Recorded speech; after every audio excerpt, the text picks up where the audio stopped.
Hello বন্ধুরা, আশা করি আপনারা সকলেই খুব ভালো আছেন। রেডমি এই মাসের শেষের দিকেই লঞ্চ করতে চলেছে রেডমি 9 সিরিজের 3টে ফোন। এতদিন আমরা ভেবে পাচ্ছিলাম যে রেডমি 9 সিরিজে কটা ফোন আসবে, এখনও আমরা পেয়ে গেছি রেডমি 9 সিরিজে, অর্থাৎ বাজেট ক্যাটাগরি 10,000 টাকার নিচের প্রাইস পয়েন্টে আপনারা 3টে ফোন পেতে চলেছেন এই মাসের শেষের দিকেই। রেডমি 9, রেডমি 9A এবং রেডমি 9C। আজকে আমরা এই 3টে ফোনকে নিয়ে কথা বলবো। কি হবে এই 3টি ফোনের স্পেসিফিকেশন, কোন প্রাইস পয়েন্টে ইন্ডিয়া এবং বাংলাদেশের বাজারে লঞ্চ করবে, সমস্তটা ক্লিয়ার করে দেবো। এছাড়াও এই মাসের শেষের দিকে কিন্তু রেডমি নোট 9 এই ফোনটাও লঞ্চ করতে চলেছে। ওই ফোনটা নিয়ে অলরেডি আমি ভিডিও বানিয়েছি, আপনারা যদি ইন্টারেস্টেড থাকেন আই বাটনে লিংক দিলাম, আপনারা ওই ফোনটি সম্পর্কে সমস্তটা জেনে নেবেন। রেডমি 9 কিন্তু সরাসরি কম্পিট করবে রিয়েলমি নর্জো 10A, রিয়েলমি C3 এই সমস্ত ফোনগুলোর সাথে। তাহলে চলুন আর দেরি না করে আজকে এপিসোড শুরু করি। ভিডিওটা যদি ভালো লেগে থাকে অবশ্যই লাইক করবেন, কমেন্ট করবেন, বন্ধুদের সাথে শেয়ার করবেন। আর এই ধরনের আপডেটেড খবর সবার আগে পেতে নিচের দিকে দেখুন সাবস্ক্রাইব লেখা ছোট্ট বাটন আছে, ওটাকে প্রেস করে দিন, সাথে সাথে বেল আইকন এবং তার পাশে যে অল নোটিফিকেশন আইকনটি আছে ওটা অবশ্যই প্রেস করতে ভুলবেন না, যাতে আমাদের নেক্সট কোন এপিসোড আপনার মিস না হয়ে যায়। আসুন আজকের ভিডিও শুরু করি। রেডমিকে নিয়ে যখন কথা বলতে শুরুই করেছি তখন রেডমির তরফ থেকে একটা শকিং নিউজ আপনাদের সাথে শেয়ার করি। এটা নিয়ে কিন্তু দ্বিতীয়বার রেডমি তার ফোনগুলোর দাম আবার নতুন করে বাড়ালো। লকডাউনের আগে আমরা দেখেছিলাম যখন জিএসটি হাইক হয়েছিল তখন কিন্তু এখানে রেডমির ফোনগুলোর দাম বেড়েছিল। শুধুমাত্র তখন রেডমি নয়, রিয়েলমি, স্যামসাং সমস্ত ফোনের দাম কিন্তু তারা ধাপে ধাপে বাড়িয়েছিল। রেডমি আবার সেকেন্ড ধাপে পৌঁছে তাদের ফোনগুলোর দাম আবার বাড়ালো। এখানে দেখুন পোকো X2 এই ফোনটির আপনি বেস ভ্যারিয়েন্ট এখন আপনাকে কিনতে হবে 17,500 টাকায়, অর্থাৎ এখানে প্রায় যেটা দাম চালু হয়েছিল 16,000 টাকা থেকে 1,500 টাকা, এখন কিন্তু আপনাকে বেশি পে করতে হবে। এছাড়াও রেডমি নোট 8 এই ফোনটা যখন লঞ্চ করেছিল এর দাম ছিল 9,999 টাকা, 10,000 টাকায়, এখন সেই দামটা 2,000 টাকা বেড়ে দাঁড়িয়েছে 11,999 টাকা। এছাড়াও রেডমি 8 এই ফোনটার দাম যেখানে ছিল 8,999 টাকা, এখন আপনাকে কিনতে হবে 9,299 টাকা, অর্থাৎ 300 টাকা দাম কিন্তু এখানে বেড়েছে।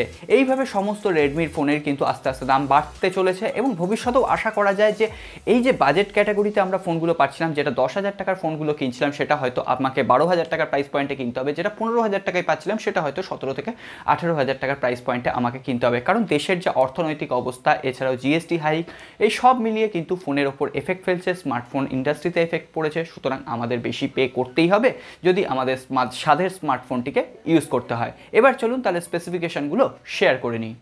প্রথমেই আমরা কথা বলবো রেডমি 9 এই ফোনটিকে নিয়ে। এই ফোনটিতে থাকবে 6.53 ইঞ্চি ডিসপ্লে। এখানে একটি ড্রপ নচ ডিসপ্লে আপনাকে দেওয়া হবে। ডিসপ্লে প্রোটেকশন হিসেবে কর্নিং গরিলা গ্লাস 5 এর প্রোটেকশন থাকছে। ডিসপ্লেতে কোনো রকম হায়ার রিফ্রেশ রেট থাকছে না। এছাড়াও আমরা যদি ব্যাক প্যানেলে খেয়াল করি তাহলে এবার হয়তো রেডমি 9 এ পলিকার্বনেট বডি ইউজ করা হতে পারে। এছাড়াও কিছুদিন আগে একটা রেডমি 9 এর নতুন ছবি সামনে এসেছিল ইন্টারনেটে, সেখানে দেখা গেছিল পোকো X2 মতোই কিন্তু এর ডিজাইনটা হতে পারে। এর রেয়ার প্যানেলে কোয়াড ক্যামেরা সেটআপ থাকবে, 13 মেগাপিক্সেলের প্রাইমারি ক্যামেরা, 8 মেগাপিক্সেলের ওয়াইড অ্যাপারচার লেন্স এবং বাদ বাকি দুটো 2 মেগাপিক্সেলের একটা ডেপথ নোট ক্রিয়েট করার জন্য একটি ম্যাক্রো লেন্স। এছাড়াও থাকবে 8 মেগাপিক্সেলের একটি সেলফি ক্যামেরা, 5000 mAh ব্যাটারি থাকছে, ইউএসবি টাইপ সি পোর্ট থাকছে।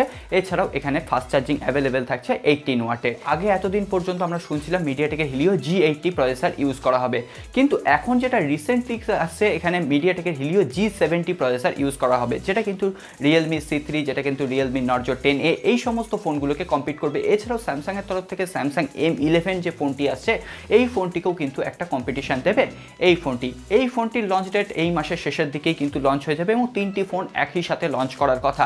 এবং এই ফোনটির দাম ইন্ডিয়ার বাজারে হতে পারে 3GB 32GB র্যাম ভ্যারিয়েন্টের দাম 9,999 টাকা বা 10,500 টাকা, এবং 4GB 64GB র্যাম ভ্যারিয়েন্টও অ্যাভেলেবেল থাকছে। ট্রিপল কার্ড স্লট, অর্থাৎ দুটো সিম, একটি microSD card at a time use করতে পারবেন। ফ্ল্যাশ প্রুফ ডিজাইন থাকছে।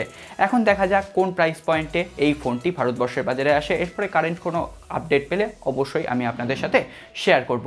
এরপরে আসি রেডমি 9A এই ফোনটি। প্রথমে এই ফোনটির প্রাইস পয়েন্টটা বলে দিই। এই ফোনটি আপনি পাবেন 8 থেকে 9,000 টাকার প্রাইস পয়েন্টে। ওই ফোনটার থেকে 1,000 টাকা দাম কমে এই ফোনটি পাবেন।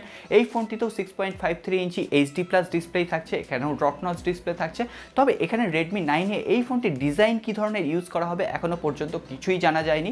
তবে এখানে যে প্রসেসরটা ইউজ করা হবে মিডিয়াটেকের তরফ থেকেই একটা গেমিং সেন্ট্রিক প্রসেসর।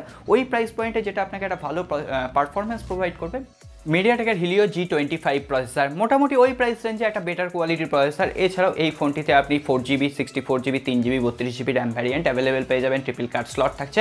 তবে এখানে আপনি ডুয়েল রেয়ার ক্যামেরা পাবেন, 13 মেগাপিক্সেলের প্রাইমারি ক্যামেরা এবং এখানে থাকছে 2 মেগাপিক্সেলের একটি ডেপথ নোট ক্রিয়েট করার জন্য, সেলফির জন্য থাকছে 5 মেগাপিক্সেলের একটি সেলফি ক্যামেরা। এখানেও 5000 mAh ব্যাটারি থাকছে। তবে এখানে ইউএসবি চার্জিং পোর্ট থাকছে, এখানে কিন্তু টাইপ সি পোর্ট থাকছে না এবং এখানে কিন্তু কোনো রকম ফাস্ট চার্জার অ্যাভেলেবেল থাকছে না। এরপরে আসি রেডমি 9C এই এই ফোনটাতে। রেডমি 9 এর মতো সমস্ত ফিচার্স এই ফোনটিতেও থাকছে, তবে এখানে কিন্তু সিঙ্গেল রেয়ার ক্যামেরা থাকছে, যেটা হচ্ছে 13 মেগাপিক্সেলের। এখানে আর 2 বা 4টে ক্যামেরা থাকছে না। এছাড়াও স্পেসিফিকেশান কিন্তু রেডমি 9 এর সাথে একদম সমান। সুতরাং মিডিয়াটেকের হিলিও G25 এই প্রসেসর দিয়ে এই ফোনগুলো আসছে, এবং এই ফোনটার দাম হতে পারে 6 থেকে 7 হাজার টাকার মধ্যেই। সুতরাং 7, 8 অথবা 10 এই প্রাইস পয়েন্টে হতে পারে, অথবা 8, 9, 10 এই প্রাইস পয়েন্টে হতে পারে। এবং বাংলাদেশে গেলে মোটামুটি 13, 14, 15 এই প্রাইস পয়েন্টের মধ্যেই ফোনগুলো আপনি অ্যাভেলেবেল পেয়ে যাবেন। বাংলাদেশেও কিন্তু অফিসিয়ালি এই ফোনগুলো লঞ্চ হওয়ার কথা, তবে কিছুটা টাইম লাগতে পারে। আনঅফিসিয়ালি এই ফোনগুলো আপনারা আগে পাবেন। জুলাই মাসের ফার্স্ট উইকে এই ফোনগুলো আপনারা বাংলাদেশেও আনঅফিসিয়ালি পেয়ে যাবেন।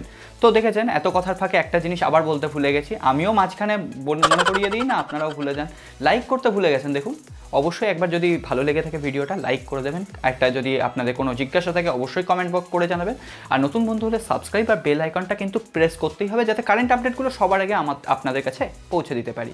তাহলে দেখা হবে আগামী পর্বে। খুব ভালো থাকবেন।